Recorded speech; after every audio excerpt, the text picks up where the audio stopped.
नमस्कार दोस्तों, स्वागत है आप सभी का आपके अपने YouTube channel Shyam class study में। लगातार मैं आप सभी लोगों के लिए आरआरबी एनटीपीसी में पूछे जाने वाली जीके जीएस के अति महत्वपूर्ण 40 प्रश्नों का प्रैक्टिस सेट करा रहा हूँ, जो आपके एग्जाम के लिए सबसे ज़्यादा महत्वपूर्ण। तो आज के इस प्रैक्टिस सेट को आप सभी लोगों को शुरू से लेकर के एंड तक फुल वॉच करते रहना है और इस वीडियो में आपको बताना है कि ये वीडियो आपको कैसी लगी, क्योंकि लगातार मेहनत मैं कर रहा हूँ, तो आप लोग भी मेहनत करते चलिएगा।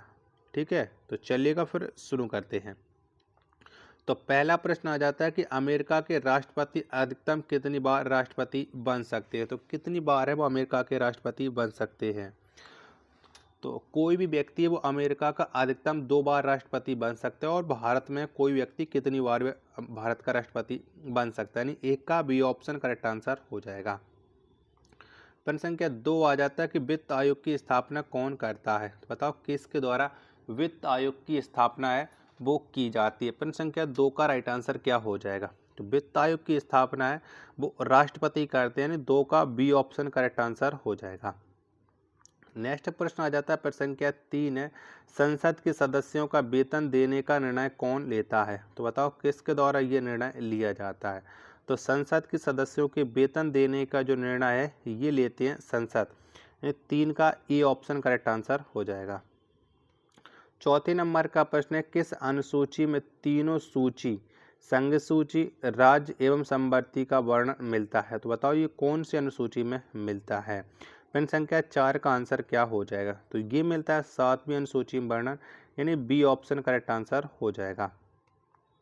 प्रश्न संख्या 5 आ जाता है कि भारतीय दलहन अनुसंधान केंद्र कहाँ स्थित है। तो बताओ ये कहाँ पर स्थित है। तो भारतीय दलहन अनुसंधान केंद्र ये कानपुर में स्थित है। 5 का सी ऑप्शन राइट आंसर हो जाएगा। 6वें नंबर का प्रश्न है कि भारत में सबसे अधिक रेशम उत्पादन करने वाला राज्य कौन है। तो बताओ कौन से राज्य में सबसे अधिक रेशम का उत्पादन किया जाता है। तो ये किया जाता है कर्नाटक में। 6 का डी ऑप्शन राइट आंसर हो जाएगा। 7वें नंबर का प्रश्न हो जाता है कि भारत में उगाई जाने वाली अधिकतर कॉफ़ी किस किस्म की है। तो बताओ कौन से किस्म की है जो भारत में सबसे ज़्यादा कॉफ़ी है वो उत्पादन की जाती है। तो ये अरेबिका किस्म की उत्पादन की जाती है। 7 का ए ऑप्शन राइट आंसर हो जाएगा।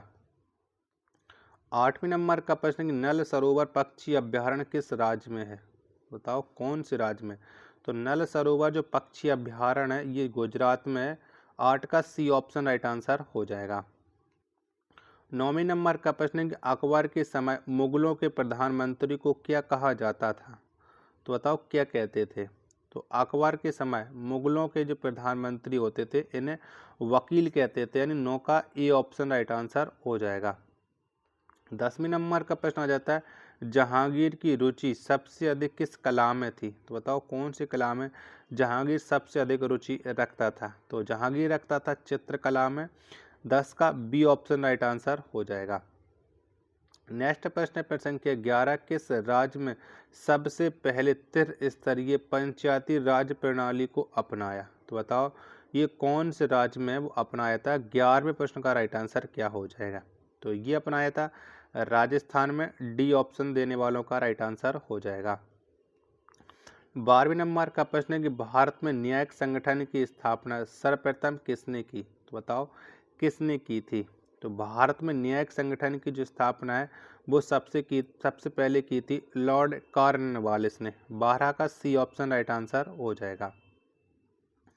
13वें नंबर का प्रश्न आ जाता है कि रुद्र सागर झील किस राज्य में स्थित है। तो बताओ कौन से राज्य में स्थित है। तो रुद्र सागर जो झील है ये मध्य प्रदेश में स्थित है। प्रश्न संख्या 13 का ए ऑप्शन राइट आंसर हो जाएगा। 14वें नंबर का प्रश्न कि शिवाजी के आध्यात्मिक गुरु कौन थे। तो बताओ कौन थे। ऑप्शन में आपको प्रश्न संख्या 14 के दिखा रहा हूँ। जब तक आप लोग वीडियो को लाइक करके चैनल को आप लोग जरूर सब्सक्राइब कर लीजिएगा। प्लीज़ आप हमारे यूट्यूब चैनल का सपोर्ट जरूर कीजिएगा, बिना आपके सपोर्ट के कुछ नहीं हो सकता है। तो बताओ कौन थे शिवाजी के गुरु। तो ये थे गुरु रामदास। 14 का ए ऑप्शन राइट आंसर हो जाएगा। प्रश्न संख्या 15 आ जाता है कि शुद्धि आंदोलन के प्रवर्तक कौन थे। तो बताओ कौन थे। तो शुद्धि आंदोलन के जो प्रवर्तक थे ये थे दयानंद सरस्वती, यानी 15 का सी ऑप्शन राइट आंसर हो जाएगा।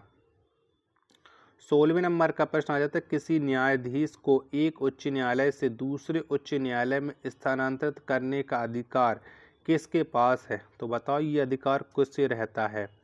बताओ। प्रश्न संख्या 16 का राइट आंसर क्या हो जाएगा? चारों ऑप्शन आपकी स्क्रीन पर शो रहा है। तो ये अधिकार है राष्ट्रपति को, सी ऑप्शन करेक्ट आंसर हो जाएगा। 17वें नंबर का प्रश्न आ जाता है कि लघु संविधान किस संविधान संशोधन अधिनियम को कहा जाता है? तो बताओ कौन से संविधान संशोधन को कहते हैं लघु संविधान? तो ये कहते हैं 42वें को। 17 का बी ऑप्शन करेक्ट आंसर हो जाएगा। नेक्स्ट प्रश्न आ जाता है प्रश्न संख्या 18 कि राज्य के विधान परिषद में कितने सदस्य विधानसभा से चुने जाते हैं? तो बताओ कितने सदस्यों को विधानसभा से चुना जाता है विधान परिषद के लिए? तो टोटल 1/3 सदस्य चुने जाते हैं। 18 का बी ऑप्शन करेक्ट आंसर हो जाएगा। 19वें नंबर का प्रश्न है कि शिक्षा किस सूची का विषय है? तो बताओ कौन सी सूची में शिक्षा को रखा गया? तो शिक्षा रखी गई है समवर्ती सूची में। 19 का सी ऑप्शन राइट आंसर हो जाएगा। 20वें नंबर का प्रश्न है कि निर्वाचन आयोग में कुल सदस्यों की संख्या कितनी होती है? तो बताओ कितने होती हैं निर्वाचन आयोग में सदस्य? तो इसमें सदस्यों की जो संख्या है वो टोटल होती है 3, एक अध्यक्ष 2 सदस्य। 21वें नंबर का प्रश्न है कि दिनेश गोस्वामी समिति का संबंध किस सुधार से है? तो बताओ कौन से सुधार से ये दिनेश गोस्वामी समिति संबंध रखती है? 21वें प्रश्न का राइट आंसर क्या हो जाएगा? तो इसका संबंध निर्वाचन सुधार से। 21 का बी ऑप्शन करेक्ट आंसर हो जाएगा। 22वें नंबर का प्रश्न है कि बाबर किस चीज का बड़ा शौकीन था? तो बताओ कौन से चीज का बाबर है वो सबसे बड़ा शौकीन था? तो बाबर जो सबसे बड़ा शौकीन था वो था बागों को लगाने का, यानी 22 का बी ऑप्शन राइट आंसर हो जाएगा।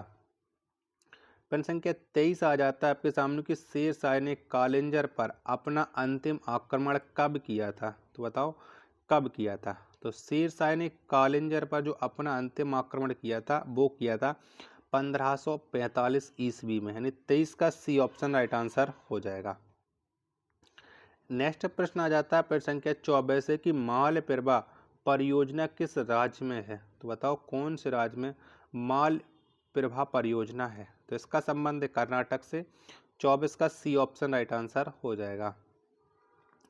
25वें नंबर का प्रश्न है कि वेमनाड झील किस राज्य में है? तो बताओ कौन से राज्य में ये वेमनाड झील है वो स्थित है? तो ये स्थित है केरल में। 25वें प्रश्न का ए ऑप्शन करेक्ट आंसर हो जाएगा। 26वें नंबर का प्रश्न आ जाता है कोयना बांध किस राज्य में है? तो बताओ कौन से राज्य में ये कोयना बांध है वो स्थित है? 26वें प्रश्न का राइट आंसर। तो ये स्थित है महाराष्ट्र में। डी ऑप्शन देने वालों का करेक्ट आंसर हो जाएगा। आशा करता हूँ कि आपको ये वीडियो जरूर पसंद आ रही होगी। तो प्लीज़ आप लोग वीडियो को लाइक और चैनल को सब्सक्राइब जरूर कर लीजिएगा। नेक्स्ट प्रश्न आ चुका है प्रश्न संख्या 27 है कि तिरुचिरापल्ली शहर किस नदी के तट पर स्थित है?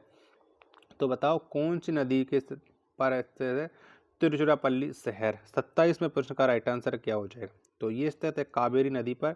बी ऑप्शन देने वालों का करेक्ट आंसर हो जाएगा।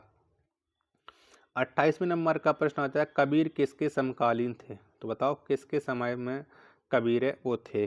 तो कबीर है वो सिकंदर लोदी के समकालीन थे। 28वें प्रश्न का बी ऑप्शन राइट आंसर हो जाएगा।